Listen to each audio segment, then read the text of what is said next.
and welcome to this lecture session where we're going to discuss business processes and controls within the context for auditing syllabus. I'm sure from your management accounting and finance syllabus, you would have gone through enterprise risk management. And one of the key things that we should have discussed in looking at that topic would be, for the identified risks, what are some of the measures that management can put in place to mitigate the associated risks, and to find controls are a key component within that aspect. So from an auditing perspective, when the auditor comes on board, they are mostly worrying about, say, the business process that has been implemented by management, do they have adequate controls to ensure that the information transactions processed are accurate, are complete, are valid? And now linking back to your auditing sessions. And then in this day and age, if you look at most of our business processes, we are going to find that most of our systems are now automated. If you go to most businesses, you'll find that processes are becoming automated. Today, you can access content that is in the United States. Someone is written a document, they send it on a cloud-based server. And you can access that document whilst in Zimbabwe. And that's going to be our focus in terms of our discussion around business processes. And even from your examinations, the bias is now going to be more toward these automated business processes. So what are the common questions you would expect to find from an examination perspective? You may be asked to design controls that should be in place. So in other words here, you are expected to wear the head of management. So when management are designing a business process system, as part of their risk management, they are going to say, okay, with our system, what can go wrong? And based on those what can go wrong, the management design control that should be in place, which will also be expected to do in an examination setting. We can then also be asked to identify control weaknesses. So in this case, we are given a system that has been designed and with the available controls. Then looking at the controls in place, you then ask yourself, are they adequate to mitigate the risks that are inherent in the system? Then lastly, auditors, you can go into audit a client and you find that, okay, this company would have brilliantly documented a system of internal controls. Now the question is, will these controls operating effectively over the period that you are auditing? And that's where performing test of controls comes into play. So for the purposes of this lecture series, it's going to be broken down in three parts. The first part is going to focus mainly around understanding of business processes. And then the second part will look at, say, now we've understood how a business process works, can you then design a system of internal controls? Then lastly, one of the key things that we've noticed is when you're given business processes, it's also important that you're able to interpret transactional information.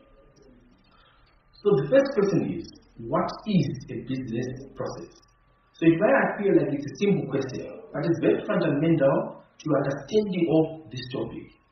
So to put it simply, a business process can be defined to be a collection of linked tasks or activities which find their aim in the delivery of a service or product to a client. So the key thing coming through here is we need to have linked tasks, but ultimately there needs to be an output. So within a business process, we generally expect to find inputs to the process as well as an output to that particular process. So the process can be done either manually or it can be automated. So example, when you break down a business process, we expect there to be a start. So what does this mean? In the examination, when I give you a case study with a system description, I describe the business process. Within that system, can you identify the starting point? Where do we start from? Then once you have identified the starting point, you then need to be able to identify the individual tasks or activities within the system. So an example of a task could be, a customer maybe is going to be using our online ordering system. Therefore, a task could be a customer selecting the product that they want to buy. That's a specific task or an activity. A customer will now need to make a payment. That's a specific task. Then this process will have a finish at the end, when the process finishing off. So I'll give you an example here. So, example of a process activity is completing a sales order. So let's say hypothetically it can either be an online sales order or it can be a manual sales order. So when you look at that process activity, you need to ask yourself, for completing a sales order, what inputs are required? So in other words, what information is required for you to be able to complete a sales order? Okay, definitely we need the customer details, who is ordering. We need the quantities to be ordered. We need the product description. We can also even need the date of the transaction. Then the output from the process is a completed sales order. So once I'm done with this process activity, it's going to produce a completed sales order. So it means whenever I then get a system description in the examination, go to the system description, identify the individual process activity. Yes, in the case study or scenario, it could be just be given as one whole paragraph or more than one paragraph. Within that whole information, are you able to pick out the specific process activities, which will then enhance your understanding of the business process? Then, just to emphasize, what steps should you follow for you to be able to identify or understand the business process? So like I said, step one should be identify the start and identify the end of the business process. Where are we starting and where is it finishing? Then, within those two parameters, identify what process activities are going to be happening between the starting and the end point. And then for each process activity, identify the inputs and the output from each process stage. Then documents. I also identify the documents used in the process where relevant. Is there going to be a manual document? Is there going to be an electronic document which is going to be used within each process activity? And then identify the dollar transactions that are generated from the process.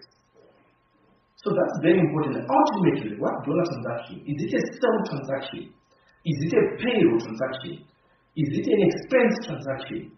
Or we are going to produce a capital expenditure? So it can be anything. But your job is simply to say, from my understanding of how this business process is working, this is the dollar transaction that is being generated.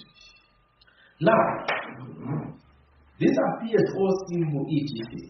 The biggest question would be, or the biggest challenge that normally faces students, is not being aware of the current trends in business processes, which then result in us failing to be able to understand and interpret how a business transaction process system works. I'll give you a simple example. I believe most of you should have or must have Facebook accounts. And if I give you a case study which describes the Facebook business process, so here I'm now looking at Facebook, the company. They are making money from that platform. So for example, if you want to send an ad on Facebook, they can tell you, pay $5, then your ad is going to be boosted. So I can give you a system description of the Facebook platform. Now the question is, so Facebook is a cloud-based system. When they start to use some of these technologies, are they going to make sense to you? So it's very important that you are aware of current trends in business processes.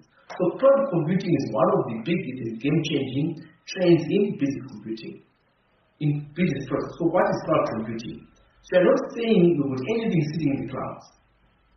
They're simply saying you will server that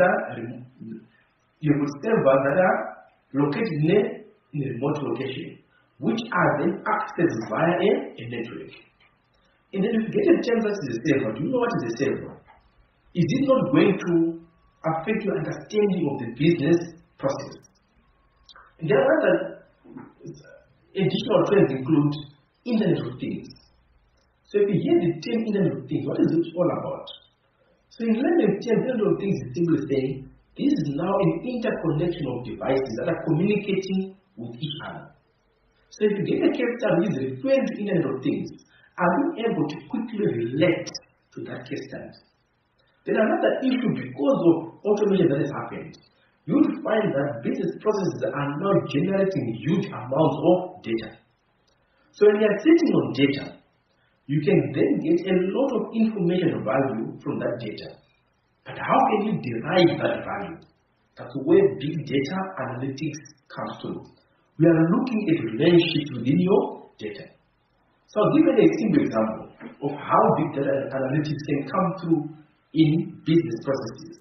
So if I look at a sales transaction, and from your accounting journal entries, your debit is going to either be a data or it's going to be cash. And your credit is going to be revenue.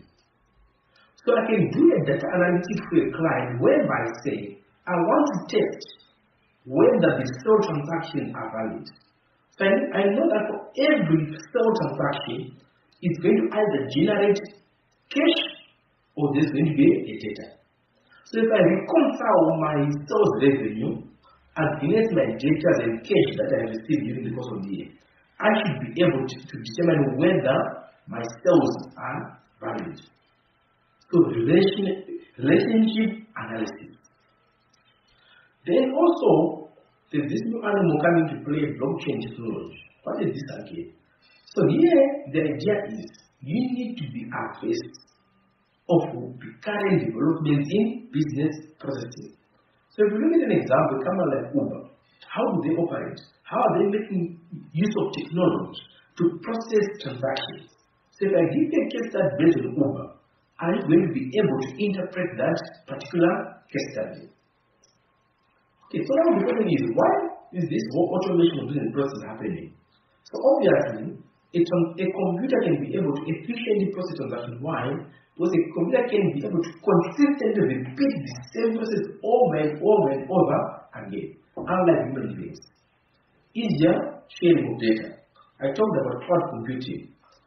An electronic document prepared in Zimbabwe, someone in the UK or in Japan can access that document immediately if it is saved in a cloud-based storage system. Trigger automatic workflow, minimal human intervention, reduce or eliminate human error. So these are all the reasons why business processes are being automated to bring efficiency and also as a control mechanism. So next step, we'll go to part 2 of this lecture recording where we are then going to discuss how management actually design controls around these business processes. Why? Because in a perfect world, you find that things work perfectly and efficiently. And normally things do not work that way. There's always a risk that things are not going to go according to plan. And as a risk mitigation measure, management will then need to put controls in place to mitigate those particular risks. So thank you for taking time to watch this first part of business process lecture recording. See you in part 2.